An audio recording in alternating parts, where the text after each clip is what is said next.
¿Alguna vez has abierto la Biblia y te has sentido confundido? ¿No has entendido realmente lo que estás leyendo?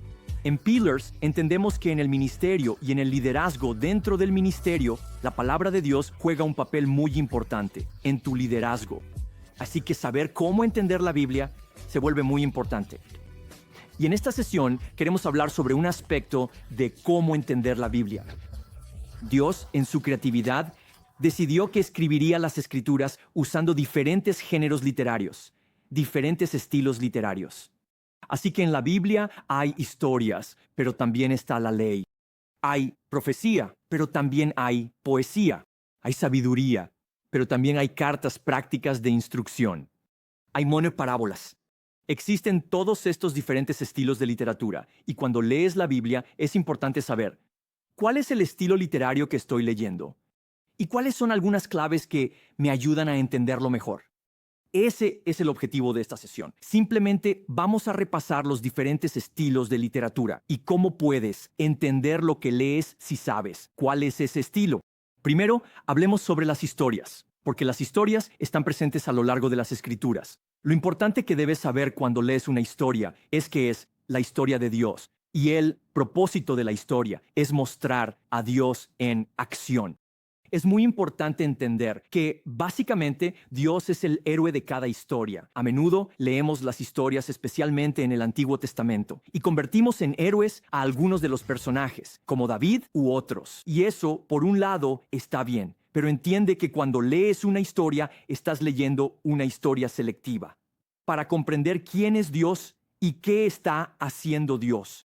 Muchas de las historias del Antiguo Testamento deberían leerse teniendo el Nuevo Testamento cerca, porque ilustran una verdad del Nuevo Testamento. Las muestran y acción. Cuando lees las historias, entonces reconoces que no todo es bueno en ellas. Dios, en su sabiduría, nos da historias sobre sus seguidores, que realmente hicieron cosas muy malas, pero son para que aprendamos quién es Dios. Todas las historias apuntan a Jesús. También es muy importante cuando lees las historias que no rechaces aquellas que tienen un elemento sobrenatural, porque Dios es un Dios que es divino, y en el momento en que rechazas una historia diciendo, no sé si eso podría pasar, entonces probablemente también deberías rechazar la historia de la resurrección de Jesús. Así que las historias están ahí, pero son la historia de Dios, y debes verlas considerando que Dios es el héroe, y en el Antiguo Testamento las lees como ilustraciones de la verdad del Nuevo Testamento, para que realmente puedas comprender esa verdad del Nuevo Testamento. Luego hay un segundo género literario, muy difícil de entender, y es la ley. Esto está en el Antiguo Testamento. Se encuentra hacia el principio, en los primeros 4 o 5 libros. Es difícil porque es muy específico culturalmente, de hace miles de años. Hay 613 leyes en el Antiguo Testamento y se dividen en 3 categorías. Existen leyes morales que indican cómo debes comportarte. Hay leyes civiles que regulan cómo debe funcionar la sociedad. Y luego están las leyes ceremoniales que establecen qué actividades religiosas deben realizarse. Y es útil entender, al leer estas leyes, a cuál categoría pertenece cada una. Esto es lo importante al leer la ley del Antiguo Testamento. Haz una distinción entre qué ley es muy cultural y cuál es verdaderamente transcultural. Por ejemplo, los 10 mandamientos aplican en cualquier cultura y en cualquier época. Ellos trascienden lo cultural. No matarás, no importa cuándo ni dónde hayas vivido. Esa es una ley transcultural. Pero luego hay leyes culturales. Hay una ley en Deuteronomio sobre cocinar un cabrito que no sea en la leche de su madre. Es algo muy específico de ese contexto. Cuando te encuentras con ese tipo de leyes, tienes que entender cuál es el principio detrás de esa ley. ¿Por qué haría Dios esta ley? La ley en sí no se aplica a nosotros, pero hay un principio en ella. Muchas veces descubrirás que el principio tiene que ver con la justicia de Dios. Por ejemplo, las naciones extranjeras desarrollaron la preparación y cocción de alimentos de cierta manera, como una ofrenda ritual a su Dios pagano. Así que Dios está diciendo, ustedes no van a preparar la comida de esa manera.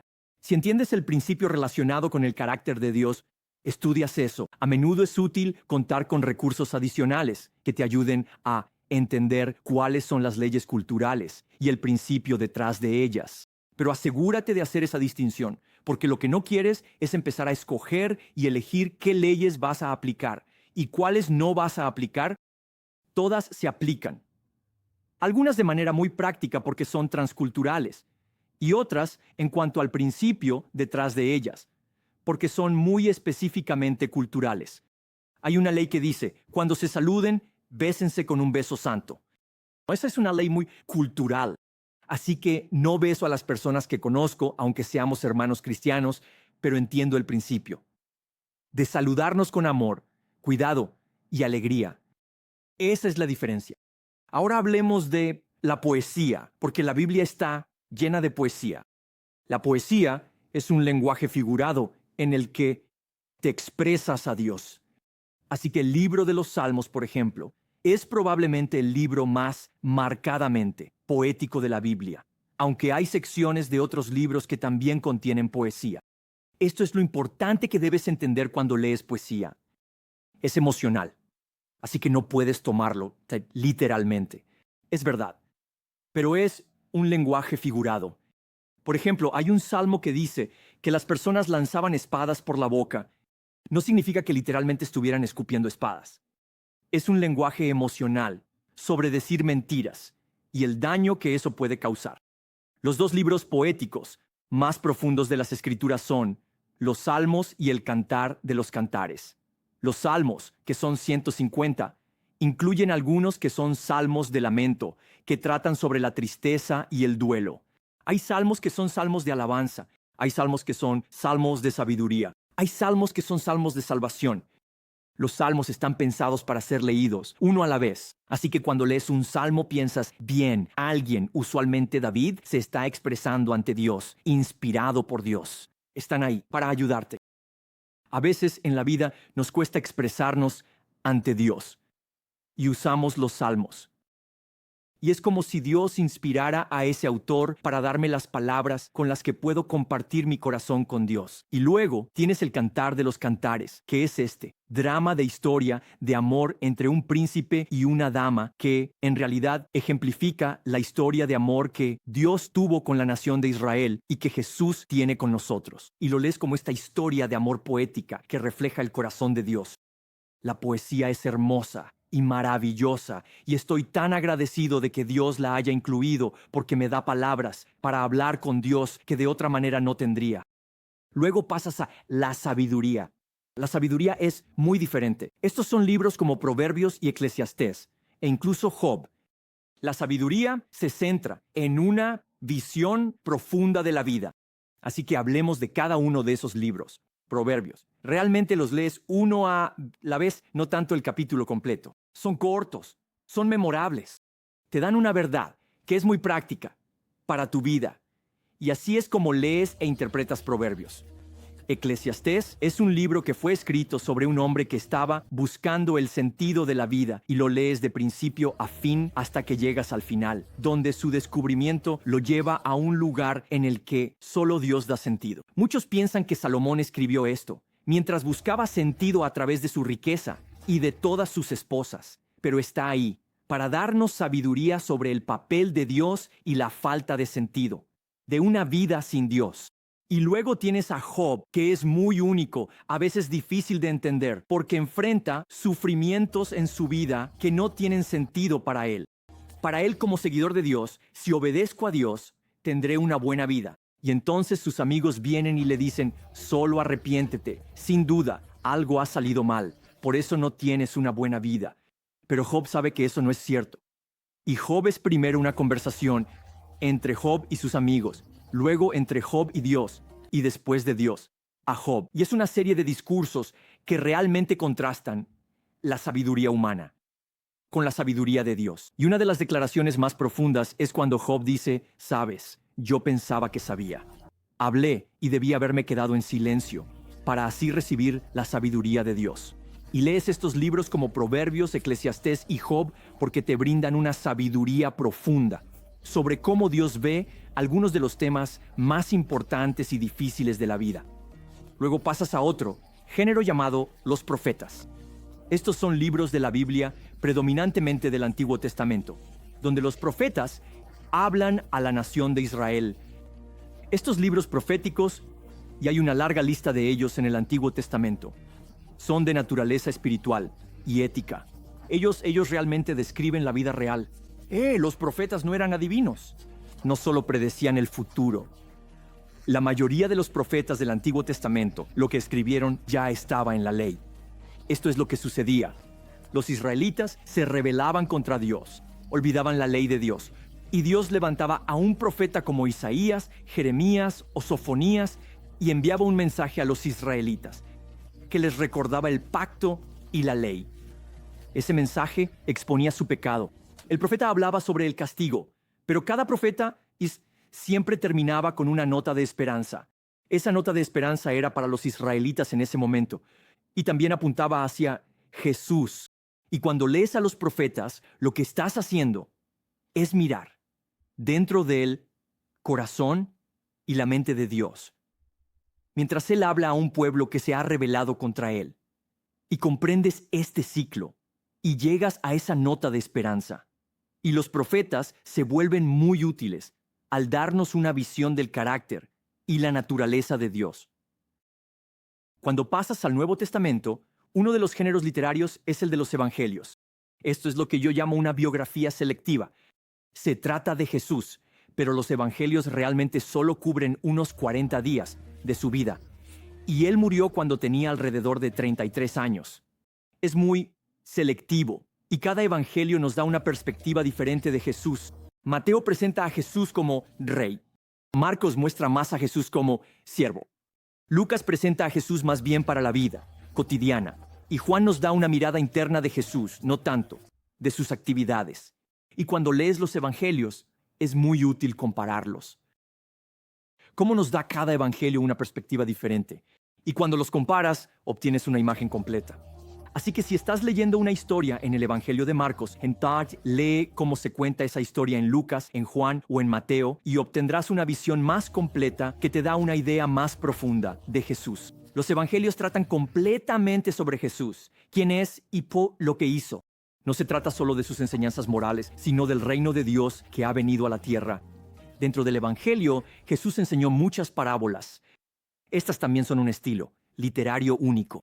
Es muy importante que las parábolas se interpreten como una especie de llamado a la acción por parte de Jesús. Él quiere que sepamos cómo debemos vivir como cristianos. Cuando leas una parábola, esto es lo realmente importante. Asegúrate de no intentar relacionar a cada parte de la parábola con algún tipo de símbolo. Busca la única verdad. En la parábola del buen samaritano, ¿cuál es la única verdad que Jesús está transmitiendo? A veces puedes confundirte si intentas emparejar cada parte de una parábola con algún equivalente significativo. Básicamente, se trata de la única verdad que puedes aplicar ahora. Las parábolas están destinadas a llamarnos a la acción. Buscamos la única verdad y siempre respondemos a la pregunta, ¿qué debo hacer de manera diferente en mi vida con esta parábola? Luego llegas a las cartas. Ahora bien, si somos honestos, muchos de nosotros pasamos mucho tiempo en las cartas tratando de entenderlas porque en cierto modo son las más relevantes y aplicables a nuestras vidas en el ministerio y en el liderazgo como cristianos. Es muy importante que cuando leas las cartas del Nuevo Testamento entiendas por qué se escribió esa carta. ¿Qué estaba ocurriendo para que Pablo tuviera que escribir la carta? Tienes que comprender el contexto para entender el propósito por el cual se escribió esa carta. No es difícil averiguarlo. La mayoría de las pistas están en la propia carta y en entender la carta y cómo debe funcionar. Por ejemplo, en Colosenses tienes una iglesia joven y vibrante, pero todos son creyentes nuevos y no comprenden del todo lo que está sucediendo. Así que Pablo tiene que escribirles esta carta sobre lo que realmente significa ser cristiano. Cada carta tiene un propósito detrás, y una de las mejores maneras de leer una carta del Nuevo Testamento es siendo un detective. Hazle preguntas a las Escrituras. ¿De quién está hablando? ¿Por qué está diciendo esto? ¿Cuáles son las palabras que se están usando? cuando haces preguntas específicas a las Escrituras, obtienes una comprensión más profunda. En Gálatas, Pablo dijo, «Saben, yo los confronté». ¿A quiénes? Se refiere cuando dice ellos. A veces, la carta no nos lo dice con claridad, pero podemos descubrirlo si nos preguntamos, ¿por qué Pablo usaría estas palabras para describir algo? Pablo hace este comentario en Gálatas donde dice, «Saben, yo estaba cara a cara con Pedro llamándolo hipócrita». ¿Por qué es eso importante? ¿Por qué sería necesario eso para lo que está ocurriendo en esa carta? Este es el tipo de percepciones que obtenemos. Aprende a practicar el ser un detective, pero no esperes que todas las preguntas tengan respuesta. Cuando Jesús ascendió, les dijo a los discípulos, «Voy a enviarles al Espíritu Santo, quien les recordará todo lo que les enseñé». Así que hay como una dinámica viva. Cuando abrimos la Biblia y leemos los diferentes géneros literarios, los comprendemos. En la poesía busco lo emocional. En las leyes busco lo cultural o lo transcultural.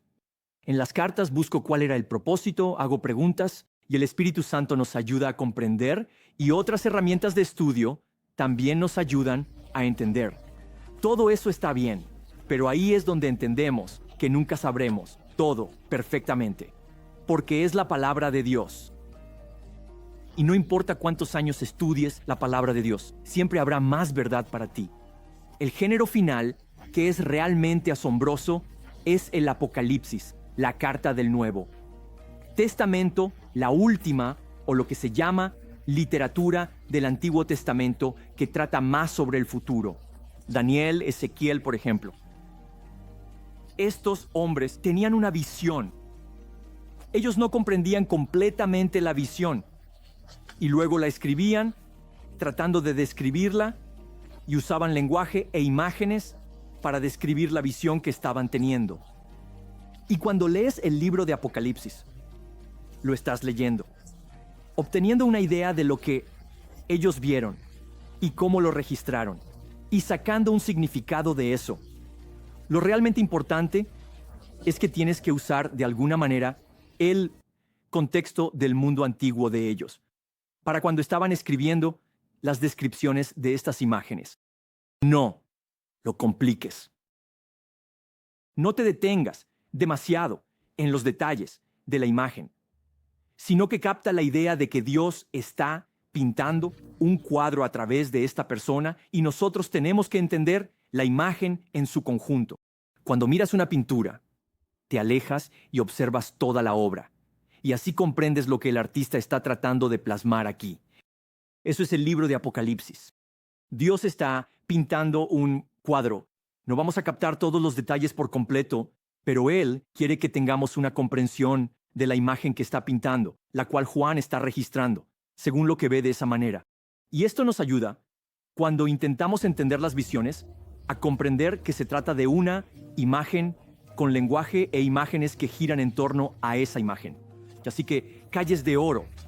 El cielo puede que no sea literalmente calles de oro.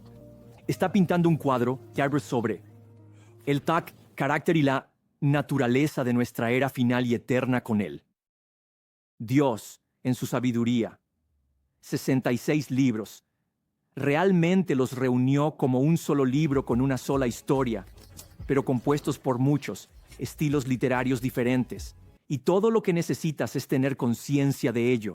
Estoy leyendo poesía, estoy leyendo historias del Antiguo Testamento, estoy leyendo la ley, estoy leyendo cartas en el Nuevo Testamento. Y cuando tienes conciencia del estilo literario, abres tu corazón y tu mente para que el Espíritu Santo te ayude a guiarte, de modo que puedas tener una comprensión más clara de cómo leerlo, cómo entenderlo, interpretarlo y en última instancia, cómo conocerlo. Y a medida que haces eso, recibirás una revelación más profunda y mayor. Mi último comentario para ti es que no te frustres. Dios sabe que no entenderemos todo en las Escrituras. Él sabe que lo vemos de manera limitada. A veces me pregunto si Él hizo eso a propósito, solo para que incluso confiáramos en Él, con nuestro conocimiento de la palabra. No te frustres. Anímate a sumergirte en la palabra y en estos diferentes estilos literarios que te capacitarán para entender y aplicar mejor su palabra y para compartirla con otros.